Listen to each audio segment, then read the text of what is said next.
Salam, hörmətli izləyicilər. Bizim müsait verilişinin növbəti buraxılışında xoş gördük hər birinizi. Gündəmdə yenə də Cənub Qafqazın təhlükəsizliyi və bu təhlükəsizliyə olan təhdid məsələsi əsas faktorlardan biridir. Yaxın perspektivdə elə 5 aprel tarixində Avropa İttifaqı, Ermənistan, ABŞ rəsmiləri arasında keçiriləcək konferans artıq bu təhlükəsizliyə birbaşa təhdid xarakteri daşıdığı ilə bağlı real faktlar mövcuddur.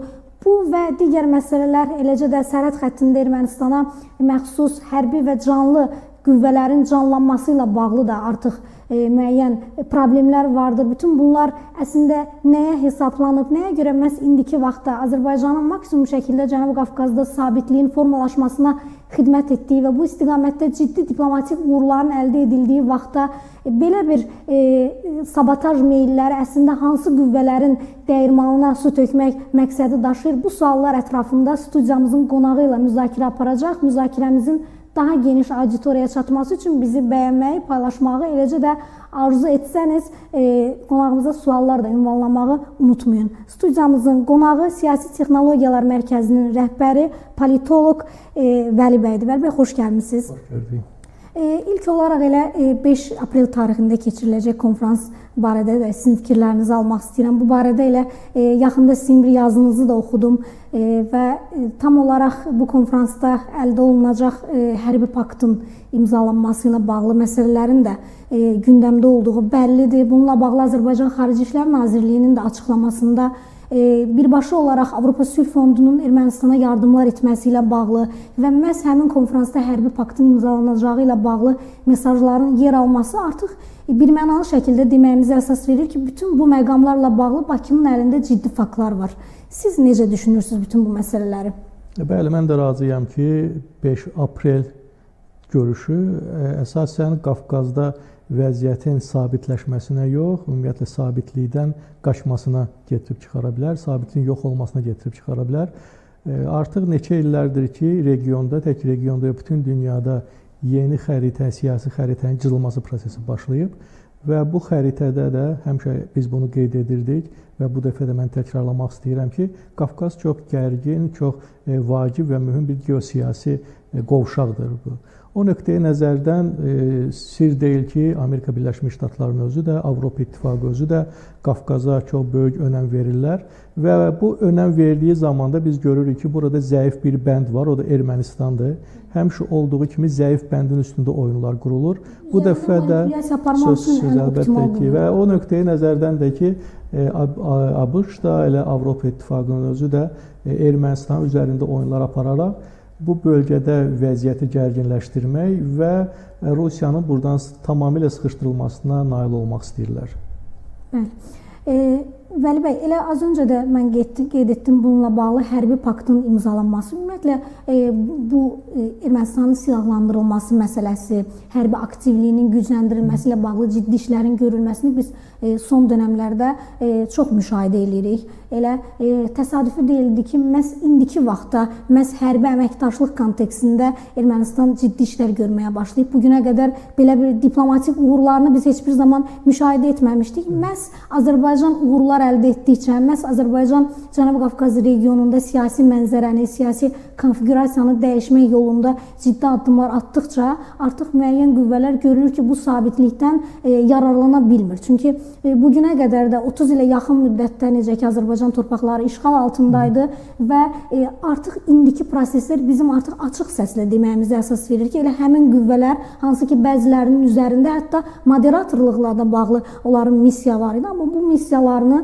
yenə deyirəm, indi artıq birmənalı şəkildə deyə bilərik ki, tamamilə əks yöndə onlar istifadə ediblər və belə desək, turistik səfərlərlə əksinə prosesi dalana dirətmək, Ermənistanı maksimum şəkildə prosesdən yayındırmaq və bunun da qarşılığında müəyyən yağlı vədlər verilməsidir. Bugün hansı vədlər verilir ki, Ermənistan bu şəkildə hətta Rusiyaya qarşı belə açıq şəkildə demarş etməklə həmin qüvvələrin şərtlərini diktə edir? Çox gözəl vurğuladınız ki, vədlər və yağlı vədlər var Ermənistan tərəfi üçün. Avropa İttifaqının da, Amerika Birləşmiş Ştatlarının da nəzərə alaq ki, 44 günlük bizim zəfərimizdən sonra, Vətən müharibəmizdən sonra, ondan sonra antiterror əməliyyatından sonra Ermənistan cəmiyyəti olduqca yəni bərbad vəziyyətdə, psixoloji nöqteyi nəzərdən də çox sarsıntılar keçirdi. Onlarda o məğlub ruhu var. O nöqteyi nəzərdən onları biraz canlandırmaq üçün onlara belə vədlər verilir və o vədlərdən də siz qeyd etdiyiniz kimi əsası da onları silahlandırmaqla bağlı vədlərdir. Bu silahlandırmaqla onlar göstərmək istəyirlər ki, onlar Ermənistan tərəfindədir. Onlar Ermənistanın və Ermənistan vətəndaşlarının yaxşılığını istəyirlər. Amma əslində ermənilər, yəni real düşünən ermənilər də və ümumiyyətlə hər kəs başa düşür ki, bu vədlərdən o tərəfə keçən bir şey deyil. Əslində Ermənistanı silahlandırmaqla onlar Ermənistanın başına gələcəkdə növbəti problemlərin açılmasına səbəb olurlar. Tarix göstərir ki, və yaxın tarix və uzaq tarix də göstərir ki, nə Amerika Birləşmiş Ştatları, nə Avropa İttifaqı öz müttəfiq hesab etdiyi ölkələrə heç zaman hərbi yardım, yəni silahlı qüvvə nöqteyi nəzərindən heç vaxt onu etmir. Yəni onlar razı olmazlar ki, onların əskərləri gedib hansısa bir cəbhədə onlara görə, kimə görəsə vuruşub məhv olsunlar. Rusiya-Ukrayna müharibəsi bunun bariz nümunəsidir. Əlbəttə ki, yəni o qədər Ukraynalılar qırıldılar, məhv oldular. Amma buna baxmayaraq hələ bu günə qədər hətta bəzi silahların verilməsində də özlərini müttəfiq sayan şəxslər hələ də deməli dövlətlər hələ də müəyyən yəni tam qərara gələ bilmirlər. Bu nöqteyi nəzərdən onlar da bu günləri Ermənistana ola bilər ki, hansısa silahları versin. Bəli, o proses başlamışdı. Fransa 1-2 il bundan qabaq səhv etmirəmsə, orada müəyyən silahlar göndərmişdi. Amma sonra məlum oldu ki, bunlar köhnəlmiş silahlardır. Ukraynada işə yaramayan silahlar. Ukraynada işə yaramayan, Ukrayna qəbul etmədiyi silahları daha çox jandarmlar üçün nəzərdə tutulmuş avtomobilləri göndərmişdi Ermənistana. Görüntü nöqteyi nəzərindən əlbəttə ki, ermənilərə də, bəlkə Ermənistanın həvədarlarına da bu xoş görünə bilər ki, bizə deməli kömək edirlər. Amma son nəticədə reallıq ondan ibarətdir ki, bugün status quo ondan ibarətdir ki, regionun, bölgənin ən güclü ordusu Azərbaycandadır. Tək ki, bu regionu yox, ümumiyyətlə bir çoxdur, hətta özündən sayca, əhali sayı, hətta və büdcəsi daha güclü olan ölkələrdən Azərbaycan ordusu daha güclü sayılır. O nöqteyi nəzərdən hansı silahların Ermənistana biz gördük, hamı da görüb bunu. Boş yerə deyil ki, Amerika Birləşmiş Ştatlarının hərbi məktəblərində Azərbaycanın məhz o 44 günlük müharibə zamanı istifadə etdiyi strategiyalardan, taktikalardan mühazirələr keçirilir, kitablara salınır. Yəni o nöqteyi nəzərdən Ermənistana nə qədər silah verirsənsə ver. Yəni onlar Azərbaycana qarşı heç bir zaman hansısa bir duruş gətirə bilməyəcəklər. Son nəticədə yenə də deyirəm, bu vədlər Ermənistan əhalisinin aldadılmasına hesablanmışdı və növbəti dəfə Ermənistandan istifadə olunmağa hesablanan addımlardır. Bəli, ümumiyyətlə hədəfin nələr olduğu və nəticənin də nədən ibarət olacağı bizim üçün çox da müəmmalı deyil. Ən azından bu kimi ssenarilər ilk dəfə deyil ki, Cənubi Qafqazda icra olunur, Ermənistan üzərindən planlar qurulur. Yəni bir ölkənin ümumiyyətlə varlığında belə bir ssenarinin yazılması ilə bir dövlət qurulub Cənubi Qafqazda və nəticələrin də nə olduğu ən azından son 3-4 illik proseslərdə bizə məlumdur ki, bütün bu ssenarilərin nəinki son 10 ilin, hətta 100 illər boyu yazılan ssenarilərin Azərbaycan dövləti, Azərbaycan hərbi imkanları və diplomatiyası aradan qaldırmağa müvəffəq oldu ki, bundan sonraki ssenarilərdə düşünmürəm ki, bizim üçün öhdəsindən gələ bilməyimiz üçün çətin olsun. Amma istənilən halda əlbəttə ki, təhlükəsizlik məsələsi olduqca önəmli bir məsələdir və bütün bu ssenarilər nəzərə almaq lazımdır ki, hədəf hərçənd ki, Azərbaycandır, bir əsas hədəflərdən biri Rusiyadır, amma bütövlükdə Cənubi Qafqaz regionundan və belə bir regionun az öncə siz geostrateji əhəmiyyətinin də önəmli olmasından danışdınız ki, buradan da dolayı yolunu deyə bilərik ki, yalnız bu region deyil, bu regionla əhatələnən digər ölkələrin də təhlükəsizliyinə təhdid yaratmaq xarakteri daşıyır.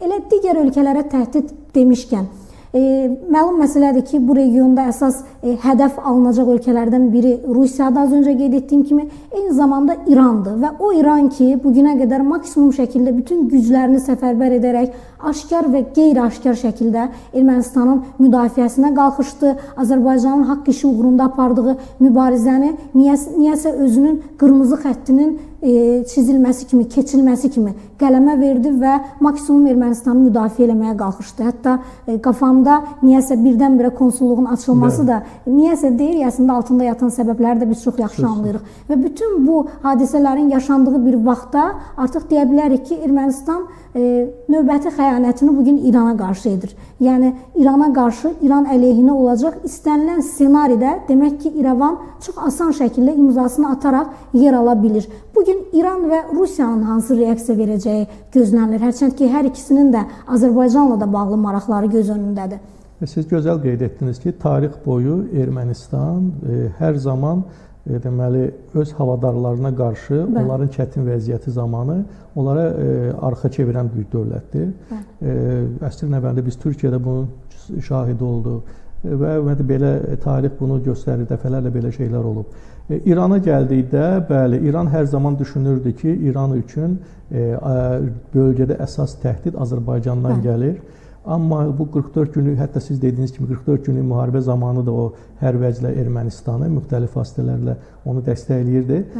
Ancaq o hazırda görür, başa düşür ki, onun həmişə çalışdığı ki, bir məqam var idi ki, bölgəyə üçüncü qüvvələr gəlməsin. Artıq Ermənistan gətirir o qüvvələri. Azərbaycan heç zaman bunu istəməyib, etməyib. Ancaq bu günləri Ermənistan bunu edir və Azərbaycan da bunun əleyhinədir. Yəni, Azərbaycan regionda sabitliyin bir qarantı kimi özünü göstərib və göstərməkdə davam edir. Bunu artıq Rusiya da başa düşür, İran da bunu görür. Sadəcə burada yenə də bir məqam var ki, siz deməli, Ermənistan İranın bir strateji o vaxtı ilə müttəfiqi adı da qazanmışdı. Ermənistanın bu hərəkətlərinə İran tərəfdən hələ ki ciddi bir reaksiya yoxdur, sözün açığı. Bu da bəzi ekspertləri düşündürür və burada belə bir fərziyyə də irəli sürürlər ki, ola bilsin ki, arada Rusiya ilə İran arasında hansısa bir danışıqlar var, razılaşma var ki, kritik bir məqamda İranda, Rusiyada hansı bir addım atacaqlar Ermənistanla bağlı.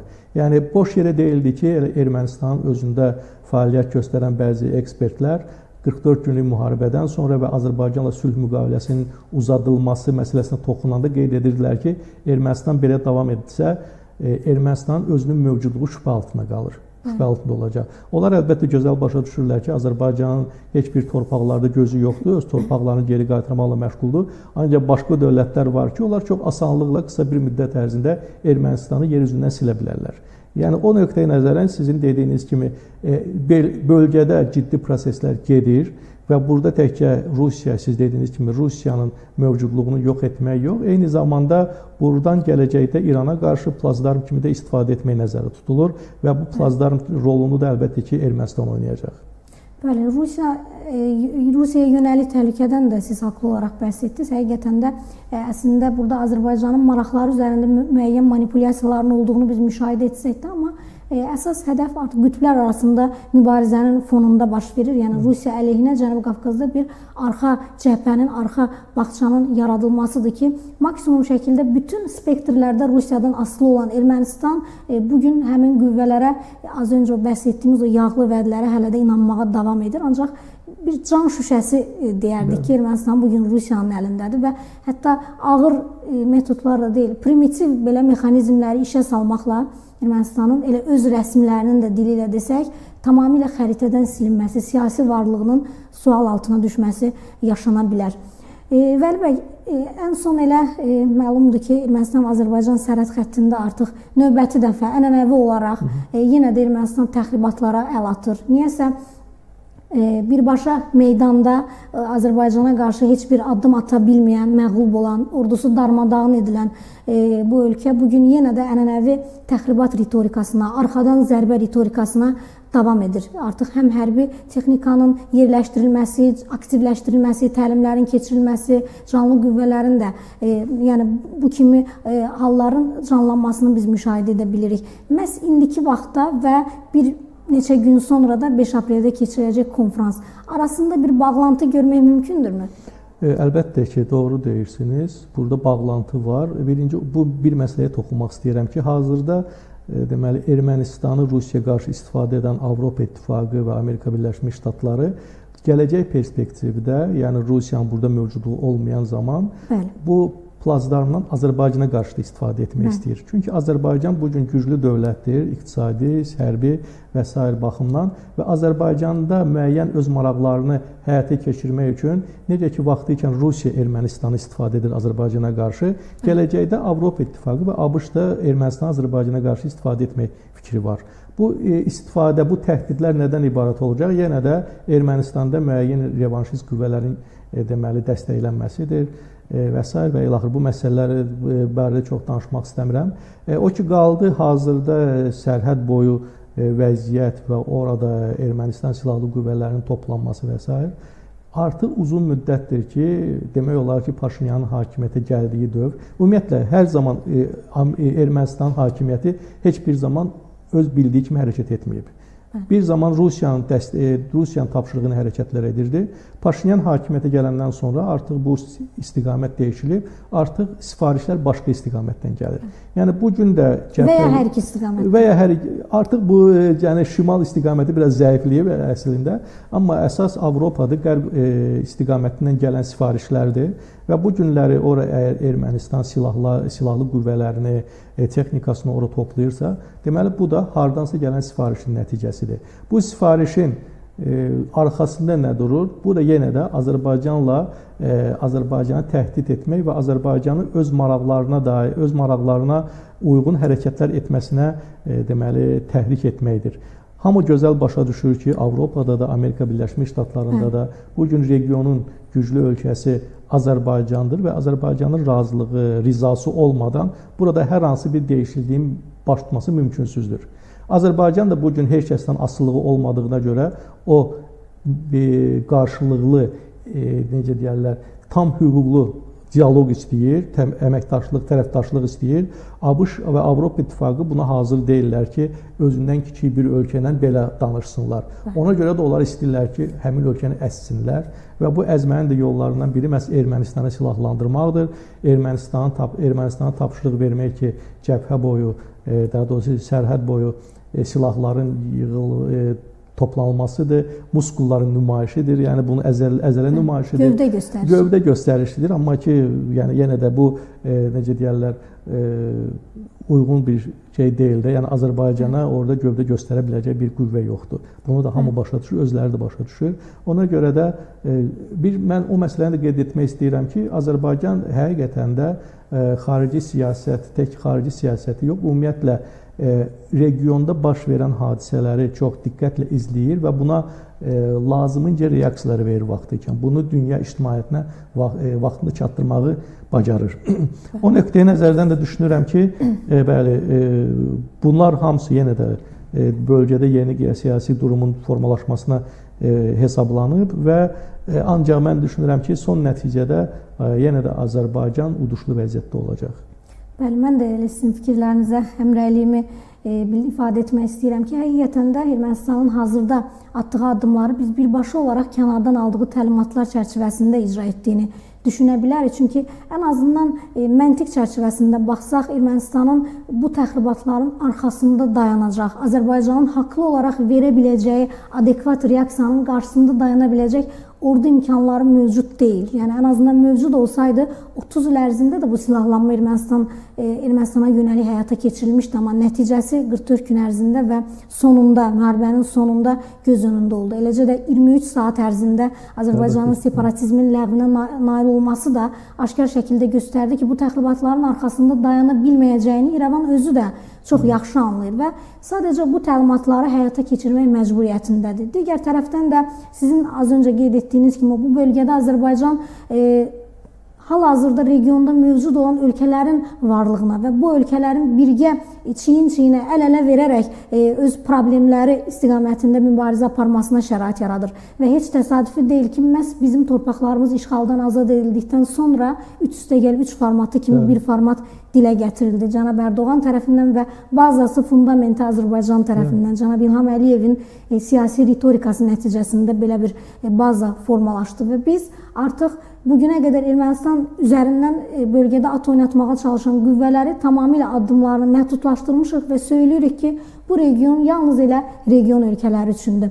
Bəli. Belə Vəli bəy, sizin dəvətimizi qəbul edib gəldiyiniz üçün sizə minnətdarlığımızı bildiririk. Hörmətli izləyicilər, bir daha diqqətə çatdırıram ki, studiyamızın qonağı Siyasi Texnologiyalar Mərkəzinin rəhbəri, politoloq Vəli Əlibəyov idi. Belə, hörmətli izləyicilər, bizə ayrılan vaxt təəssüf ki, burada başa çatdı. Gündəmi hər zaman bizim müsahibdən eşitməyi unutmayın. Gələn buraxılışa dək.